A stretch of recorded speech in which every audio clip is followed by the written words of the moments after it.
Mains examination. Batch का नाम होगा बिहार दरोगा एसआई एमसीक्यूज दरबार बैच 2024, जिसमें हम लोग 30 एमसीक्यूज सेट डेली लगाएंगे। आई होप अदर एग्जामिनेशन के लिए भी ये फ्रूटफुल रहने वाला है। आई नो इस एग्ज़ाम के लिए आपको अभी बहुत सारे सब्जेक्ट पढ़ने होंगे, हिस्ट्री, ज्योग्राफी, पॉलिटी, इकोनॉमिक्स। तो आपने जो रूटीन बनाई है, आपको जो भी सब्जेक्ट पढ़ना है पढ़ते रहिए, लेकिन साथ में डेली ये 30 क्वेश्चन का सेट जरूर देख लीजिएगा, क्योंकि ये आपके एग्ज़ाम के लिए फ्रूटफुल रहेगा। अब एग्ज़ाम की डेडलाइन को देख ले तो मार्च में एग्ज़ाम होने की संभावना 99% है। ठीक है, तो आप रिजल्ट का वेट ना करें, अभी से ही तैयारी में लग जाए। ठीक है फ्रेंड, तो आज ये हमारा पहला ये है एमसीक्यूज़ का बैच है। ऐसे मैं डेली आपके लिए एक एमसीक्यूज़ का बैच लेके आऊँगी, जिसे आप कंटिन्यू वॉच कीजिए ताकि ये आपके एग्ज़ाम के लिए फ्रूटफुल हो। चलिए फ्रेंड, शुरू करते हैं आज का ये बैच। आज का हमारा पहला प्रश्न है, हड़प्पा संस्कृति निम्न में से किस काल से संबंधित मानी जाती है? आपके ऑप्शन है प्रस्तर युगीन, बी है ताम्र युगीन, सी है काशी युगीन, डी है लौह युगीन। तो आपका आंसर होगा फ्रेंड काशी युगीन। ठीक है, ये आंसर होगा काशी युगीन।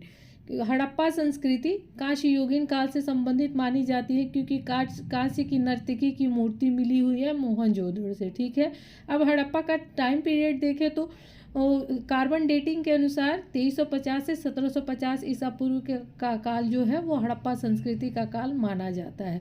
जो हड़प्पा सभ्यता है फ्रेंड्स, ये भारत की प्रथम शहरी सभ्यता थी। ठीक है, तो ये हो गया आपका। चलिए हम अगला प्रश्न देखते हैं। हमारा अगला प्रश्न है,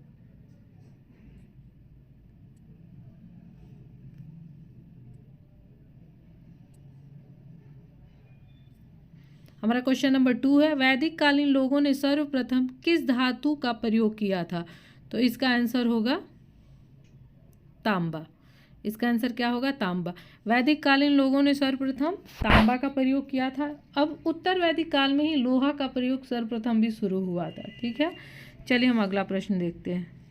हमारा अगला प्रश्न है क्वेश्चन नंबर 3, सर्वप्रथम चारों आश्रमों के विषय में जानकारी कहाँ से मिलती है? तो 4 आश्रम थे, इसके विषय में जानकारी हमें कहाँ से मिलती है?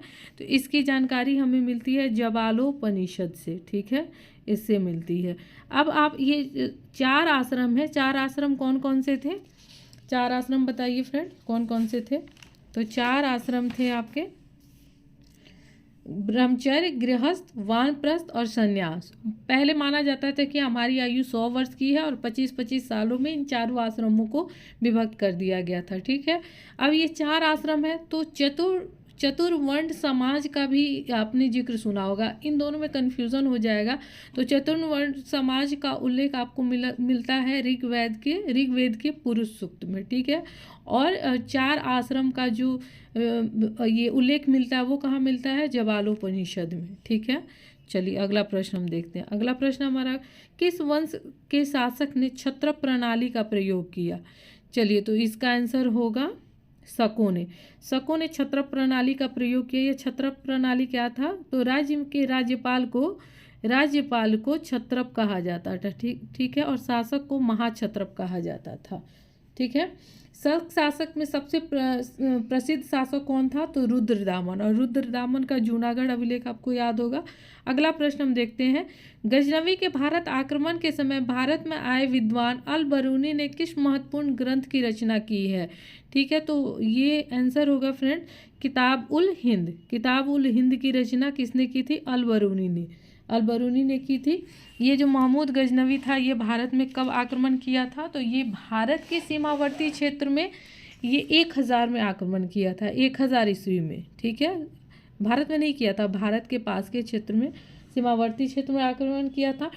और भारत में 1001 में किया था। ठीक है, कहाँ किया हुआ था? तो ये किया हुआ था पंजाब क्षेत्र में, जहाँ के शासक थे जयपाल। ये क्वेश्चन पूछा हुआ है किसी एग्जामिनेशन में। और महमूद गजनवी का अंतिम आक्रमण कब हुआ था? तो ये हुआ था 1027 यानी 1027 में। ठीक है, इसको याद रखिएगा। इन्हीं के साथ आया था अलबरूनी, जिसने किताबुल हिंद लिखी है। ठीक है, इसने 7 शासकों का कार्यकाल देखा हुआ था। चलिए अगला प्रश्न हम देखते हैं। क्वेश्चन नंबर 6, जीवन की उत्पत्ति किस काल में हुई थी? तो फ्रेंड्स इसका आंसर होगा, मैं डायरेक्ट आंसर पे ही बताऊंगी, ऑप्शन नहीं पढ़ूंगी, प्री कैम्ब्रियन काल में, ठीक है। इस काल में जीवन की उत्पत्ति हुई थी, और जीवन की उत्पत्ति सर्वप्रथम कहाँ हुई थी? तो जल में हुई थी, ठीक है। चलिए क्वेश्चन नंबर 7, सेना को दशमलव प्रणाली के आधार पर संगठित करने की व्यवस्था दिल्ली सल्तनत के किस सुल्तान द्वारा की गई? तो फ्रेंड्स इसका आंसर होगा अलाउद्दीन खिलजी। अलाउद्दीन खिलजी ने सेना को दशमलव प्रणाली के आधार पर संगठित करने की व्यवस्था की थी, ठीक है। और अलाउद्दीन खिलजी ने और भी बहुत सारे सैन्य सुधार किए थे, ठीक है, जिसने घोड़ा दागने, हुलिया लिखने की व्यवस्था की थी, ठीक है। सेना को नगद वेतन देने की व्यवस्था की थी, ठीक है। सिकंदर ईसानी की उपाधि स्वयं अलाउद्दीन खिलजी ने ये धारण किया था।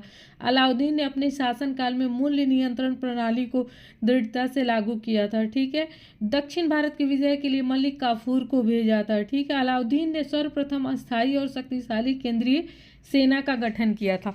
तो सेना से संबंधित इसने बहुत सारे सुधार किए थे। चलिए अगला प्रश्न देखते हैं, भारत का तूतीय हिंद किसे कहा जाता है? तो भारत का तूतीय हिंद अमीर खुसरो को कहा जाता है, ठीक है। किसको कहा जाता है? भारत का तूतीय हिंद अमीर खुसरो को कहा जाता है। क्यों कहा जाता है अमीर खुसरो को? तो अमीर खुसरो जो था वो अलाउद्दीन खिलजी के दरबारी कवि था, ठीक है। इसने सितार और तबला के आविष्कार का श्रेय अमीर खुसरो को दिया जाता है। बहुत सारे रागों ख्यालों की इसने रचना की थी। अमीर खुसरो का मूल नाम मोहम्मद हसन था, ठीक है। ये है। तो चलिए अब अगला प्रश्न हम देखते हैं, क्वेश्चन नंबर 9, रूप चित्र का निर्माण किसके समय में हुआ था? तो रूप चित्र का निर्माण हुआ था अकबर के समय में, क्योंकि अकबर के समय में एक चित्रशाला विभाग की भी स्थापना की गई थी। ये भी क्वेश्चन पूछा हुआ था बीपीएससी प्रीलिम्स में, ठीक है। अकबर के दरबार में प्रसिद्ध चित्रकार थे, कौन थे? दसवंत और बसावन अकबर के दरबार में प्रमुख चित्रकार थे। चलिए अगला प्रश्न हम देखते हैं, निम्नलिखित में से किसने पानीपत के तृतीय युद्ध में संगठित मराठा सेवा का वास्तविक रूप से नेतृत्व किया था? तो फ्रेंड्स इसका आंसर होगा, बताइए, आपने मूवी भी देखी होगी, अभी आया था, तो इसका आंसर होगा सदाशिवराव भाव, ठीक है। ये पानीपत के तृतीय युद्ध कब हुई थी? 1761 में हुआ था। किसके किसके बीच हुआ था? अहमद शाह अब्दाली और मराठों के बीच, जिसमें इसमें वास्तविक रूप से नेतृत्व किसने किया था? सदाशिवराव भाव ने, ठीक है। क्वेश्चन नंबर 11, जहाँ केवल कायरता और हिंसा के बीच चुनाव करना हो, वहाँ मैं चाहूँगा कि मैं अपनी बेइज्जती को असहाय नज़रों से देखते रहने के बदले भारत अपने प्रतिष्ठा की रक्षा करने के लिए हथियारों का सहारा ले। यह कथन किसका है? ठीक है, आजकल कथन भी बहुत पूछ रहा है, तो इसका आंसर फ्रेंड्स बताइए। आप क्वेश्चन को देख के, या हिंसा के बीच में अगर चुनाव करना हो तो मैं हथियारों का सहारा लूँगा, तो आप इसमें ज़रूर गलती कर लेंगे। लेकिन ये जो है ये जो कथन है ये महात्मा गांधी का कथन है, ठीक है, तो आप इसको याद रखिएगा। चलिए अगला प्रश्न देखते हैं, क्वेश्चन नंबर 12, कांग्रेस के किस अधिवेशन में हिंदी को सर्वप्रथम राष्ट्रभाषा के रूप में प्रयुक्त किया गया था? फ्रेंड्स इसका आंसर होगा बेलगांव अधिवेशन। इसका आंसर होगा बेलगांव अधिवेशन 1924, जिसकी अध्यक्षता महात्मा गांधी ने की थी, ठीक है। एक यही अधिवेशन था बेलगांव अधिवेशन 1924, जिसकी अध्यक्षता महात्मा गांधी ने की थी। अगला प्रश्न हम देखते हैं, निम्नलिखित में से किस पर्वतमाला को सह्याद्री के नाम से भी जाना जाता है? फ्रेंड्स इसका आंसर होगा पश्चिमी घाट, ठीक है। पश्चिमी घाट पर्वतमाला को सह्याद्री के नाम से भी जाना जाता है। अगला क्वेश्चन देखते हैं, एस्किमो लोगों द्वारा टुंड्रा, यहाँ तंद्रा गलती से ये टुंड्रा होगा, एक सेकेंड, ये होगा टुंड्रा, ठीक है, टुंड्रा, ठीक है। तो टुंड्रा क्षेत्र में बर्फ के टुकड़ों की सहायता से बनाए गए अर्धगोलाकार जो वासन को, मतलब अर्धगोलाकार जो घर बनाए जाते हैं उसे क्या कहा जाता है? तो उसे इग्लू कहा जाता है, ठीक है। तो एस्किमो जो लोग हैं ना वो इग्लू का घर बनाते हैं, वो टुंड्रा प्रदेश में निवास करने वाले जनजाति है, ठीक है।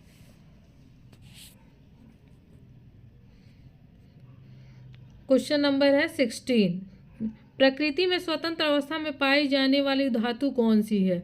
तो ऑप्शन के अनुसार फ्रेंड्स इसका आंसर होगा सोना, चलिए अगला देखते हैं।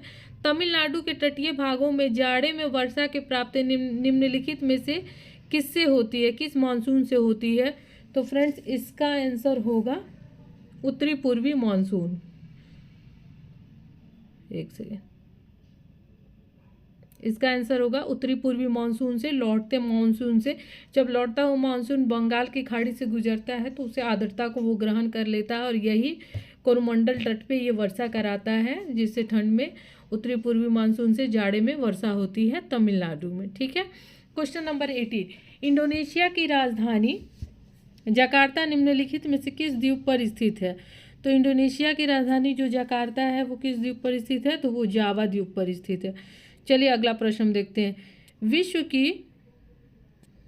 विश्व की सबसे शांत सीमा के रूप में विख्यात 49 डिग्री समानांतर अक्षांश रेखा किन दो देशों को अलग करती है? ये जो 49 डिग्री समानांतर अक्षांश रेखा है ये संयुक्त राज्य अमेरिका और कनाडा को अलग करती है। ठीक है। अब हम देख लेते हैं कि और जो इसमें ऑप्शन में है उनके बीच कौन कौन सी रेखा है। ठीक है, उसको हम देख लेते हैं। तो ये जो है उत्तरी और दक्षिणी वियतनाम के बीच आपको कौन सी होगी? तो इसके बीच में होगी 17 डिग्री। ठीक है, इसमें होगी 17वीं समानांतर रेखा। ठीक है।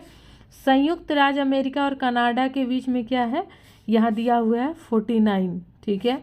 उत्तरी कोरिया और दक्षिण कोरिया के बीच में फ्रेंड्स कौन सी होगी? उत्तर कोरिया और दक्षिण कोरिया के बीच आप बताइए। उत्तर कोरिया और दक्षिण कोरिया के बीच 38। ठीक है। और भारत पाकिस्तान के बीच तो आपको पता ही है कि कौन सी रेखा है। ठीक है। चलिए क्वेश्चन नंबर 20, निम्न में से कौन सी जलधारा यूरोप का गर्म कंबल के उपनाम से जाना जाता है? तो फ्रेंड्स इसका आंसर होगा गल्फ स्ट्रीम। क्या होगा? इसका आंसर होगा गल्फ स्ट्रीम। गल्फ स्ट्रीम एक गर्म जलधारा है और ये अटलांटिक महासागर की गर्म जलधारा है। ठीक है। और इसे यूरोप का कंबल कहा जाता है। चलिए अगला प्रश्न हम देखते हैं। भारत में सर्वोत्तम श्रेणी का संगमरमर निम्नलिखित में से किस स्थान से प्राप्त होता है? फ्रेंड्स इसका आंसर होगा मकराना। मकराना राजस्थान में है जहाँ से सर्वोत्तम श्रेणी का संगमरमर प्राप्त किया जाता है। अगला प्रश्न हम देखते हैं। पेंसिल बनाने में निम्नलिखित में से किस वृक्ष की लकड़ी का सामान्यतः प्रयोग किया जाता है? तो फ्रेंड्स इसका आंसर होगा सीडार। सीडार के वृक्ष की लकड़ी का प्रयोग पेंसिल बनाने में किया जाता है और अंदर जो लेड होता है वो ग्रेफाइट का होता है। ठीक है, जो ब्लैक कलर का जिससे हम लिखते हैं। क्वेश्चन नंबर 23, किस दिन से संविधान सभा का अंतरिम संसद के रूप में आविर्भाव हुआ? तो जो संविधान सभा थी उसी को बाद में अंतरिम संसद के रूप में चेंज कर दिया गया है। तो ये हो गया 26 जनवरी 1950। ठीक है, 26 जनवरी 1950 को से वो अंतरिम संसद के रूप में कार्य करती रही और 1952 तक वो अंतरिम संसद के रूप में कार्य करती रही। अगला प्रश्न हम देखते हैं। संवैधानिक संशोधन विधेयक को राज्य विधानमंडलों के पास कब भेजा जाता है? तो फ्रेंड्स इसका आंसर होगा कब भेजा जाता है? राष्ट्रपति की संस्तुति मिलने से पूर्व। ठीक है, एक सेकेंड, राष्ट्रपति की संस्तुति मिलने से पूर्व। ठीक है, उससे पूर्व ही राज्य विधानमंडलों के पास भेजा जाता है। ठीक है। चलिए अगला आप ऑप्शन भी पढ़ लीजिएगा। अगला प्रश्न हम देखते हैं। अगला प्रश्न है, राष्ट्रपति द्वारा आपातकाल के उद्घोषणा के कितने दिनों के भीतर संसद की स्वीकृति आवश्यक होती है? तो फ्रेंड्स इसका आंसर होगा 1 माह। 1 माह के भीतर संसद की स्वीकृति आवश्यक होती है। ठीक है। और आर्टिकल 368 में संविधान संशोधन करने की संसद की शक्ति और उसकी प्रक्रिया से संबंधित है। ठीक है। संवैधानिक संशोधन विधेयक को राज्य विधानमंडल, अच्छा ये तो मैंने इसके पहले ही बता दिया था। ठीक है। चलिए अगला प्रश्न हम देखते हैं। अगला प्रश्न है क्वेश्चन नंबर 26, लोकसभा के अध्यक्ष को कौन पद की शपथ ग्रहण करवाता है? ठीक है, तो राष्ट्रपति है, सर्वोच्च न्यायालय के मुख्य न्यायाधीश है, वर्तमान लोकसभा का अध्यक्ष है, या शपथ ग्रहण करवाने की आवश्यकता नहीं होती है? तो फ्रेंड्स इसका आंसर होगा डी, शपथ ग्रहण करवाने की आवश्यकता नहीं होती है, क्योंकि लोकसभा अध्यक्ष पद के लिए कोई शपथ ग्रहण नहीं होता है। वो as a member of parliament के रूप में, जैसे अदर लोकसभा के सदस्य शपथ लेते हैं, वैसे ही वो भी शपथ लेते हैं और बाद में वो पद ग्रहण करते हैं। ठीक है, तो लोकसभा अध्यक्ष पद के लिए कोई शपथ नहीं होता है, स्पेशली उस पद के लिए। क्वेश्चन नंबर 27, सर्वोच्च न्यायालय में न्याय के कामकाज के लिए किस भाषा का इस्तेमाल किया जाता है? तो फ्रेंड्स, इसका आंसर होगा इंग्लिश, अंग्रेजी का प्रयोग किया जाता है। और आर्टिकल 348 आप पढ़ लीजिएगा। अब इसमें भाषा वाला जो पार्ट है ना, आप 345 से लेके 350 तक एक बार आर्टिकल को देख लीजिएगा, ताकि आपकी सारी क्लियरेंस हो जाए। आर्टिकल 348 के अनुसार उच्चतम न्यायालय और उच्च न्यायालय के द्वारा जारी निर्णय, डिक्री, प्रलेख आदि की भाषा अंग्रेजी होगी। आर्टिकल 350 में व्यथा निवारण के लिए जो आवेदन दिया जाता है, उसमें प्रयोग की जाने वाली भाषा से संबंधित प्रावधान दिया गया है। आर्टिकल 350 क में प्राथमिक स्तर पर मातृभाषा में शिक्षा से संबंधित है।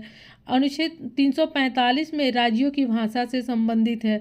346 में राज्यों के बीच संघ द्वारा पत्रादि की भाषा से संबंधित है, क्योंकि अलग अलग राज्य में अलग अलग भाषाएं हैं। ठीक है, तो ऐसे ही आप प्रॉपर सारे आर्टिकल को 345 से लेकर 350 क तक आप देख लीजिएगा। ठीक है, चलिए अगला क्वेश्चन है क्वेश्चन नंबर 28, लोकसभा का सचिवालय निम्न में से किसके अंतर्गत कार्य करता है? तो ये है लोकसभा अध्यक्ष के अंतर्गत कार्य करता है लोकसभा का सचिवालय। ठीक है,